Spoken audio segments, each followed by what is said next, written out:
Hello বন্ধুরা, নমস্কার সবাইকে। তো চলো আমি আজ তোমাদের সঙ্গে শেয়ার করব মোমোর recipe, momo plus momo sauce. তো চলো শুরু করা যাক। আমি প্রথমে গ্যাসে গরম জল বসিয়ে দিয়েছি, এর ভেতরে 3টে টমেটোর বোটা ছাড়িয়ে দিয়ে দিলাম।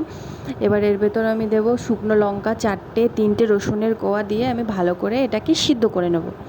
সিদ্ধ করার পরে এদিকে আমি চলে এসেছি মাংসর পুরটা রেডি করার জন্য, মানে মোমোর পুরটা রেডি করার জন্য মাংস নিয়ে নিয়েছি বোনলেস, ওটাকে আমি ভালো করে মিক্সিতে একটু ঘুরিয়ে নিয়েছি।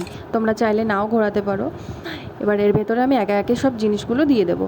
একটু দিয়ে দিলাম লবণ, তার মধ্যে দেবো আমি গোলমরিচের গুঁড়ো, তারপর পেঁয়াজ কুচি, তারপর লঙ্কা কুচি, আর একটু সয়া সস দিয়ে এটাকে ভালো করে আমি মেখে রাখবো। এটাই আমার মোমোর পুর। তোমরা চাইলে অন্য কিছু দিতে পারো। এবার আমার আর অন্য কিছু দিলে ভালো লাগে না, তার জন্য আমি এগুলো দিয়ে এটাকে আমি ভালো করে মেখে রেখে দেবো। এটাই আমি মোমোর স্টাফিং হিসেবে ব্যবহার করব। তো চলো তোমরা দেখতে থাকো, সঙ্গে থাকো। আর বাড়িতে চাইলে তোমরাও বানাতে পারো এইভাবে, ভালো লাগবে খেতে। এদিকে আমি যেই টমেটোগুলোকে সিদ্ধ করে রেখেছিলাম, ওগুলোর আমি যে শক্ত অংশগুলো ছিল ওগুলো ছাড়িয়ে আমি একটু গালিয়ে রেখেছি। ওগুলোই আমি এখন মিক্সিতে ভালো করে পেস্ট করে নেব।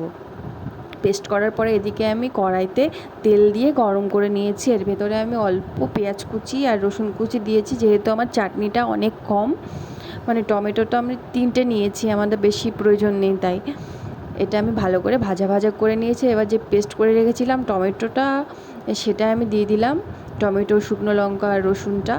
এবার এর ভেতরে আমি একে একে লবণ, সয়া সস, গোলমরিচের গুঁড়ো, একটু লেবুর রস, চিনি দিয়ে ভালো করে আর কি নাড়িয়ে চাড়িয়ে একটুখানি জাল করে এই সসটাকেও আমি নামিয়ে নেব।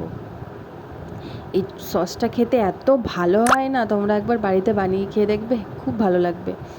এদিকে তোমরা তো দেখলে আমার সসটা রেডি হয়ে গেছে। এদিকে আমি এবার মোমোগুলো তৈরি করে নিচ্ছি। এবার লেচি কেটে আমি একটা বেলে নিয়েছি। এবার এর ভেতরে পুরটা ভরে আমি ভালো করে মোমোর শেপ দিয়ে নেব। আমার এই লম্বালম্বি মোমোটা খেতে বেশি ভালো লাগে, তাই আমি এটাই বারবার বানাই। আমরা 2-1 দিন পর পরই বানিয়ে বাড়িতে খাই, খুবই ভালো লাগে খেতে। তোমরাও চাইলে বাড়িতে বানিয়ে খেতে পারো, খুব ভালো হয়। এবার মোমোগুলো আমার একে একে তৈরি করে নিয়ে এদিকে আমি আজকে আমার কাছে যেহেতু মোমো মেকার নেই, এই কারণে কড়াইতে গরম জল বসিয়ে ওর ভেতরে একটা একটা ঝাঁঝরি মতো দিয়ে ওর ভেতরে তেল ব্রাশ করে মোমোগুলো দিয়ে এবার আমি ঢেকে দেবো 20 মিনিটের জন্য। 20 মিনিট পর ভালোভাবে এগুলো সিদ্ধ হয়ে যাবে, মানে খেতে এত ভালো হয় না। এইভাবে বানিয়ে দেখবে তোমরা একবার বাড়িতে, খুবই ভালো হয়। আমি 2বার করেছিলাম, আমি একবারেরটাই দেখিয়েছি, আরেকবার দেখাইনি। আমি 2বার করেছি, খুব ভালো হয়েছিল, খুব ভালো। একদম পুরো 20 মিনিটটাও রাখার প্রয়োজন নেই, 15 মিনিট রাখলেই প্রপারলি ভালোভাবে সিদ্ধ হয়ে যাবে। এই দেখো এগুলো কত সুন্দর হয়ে গেছে।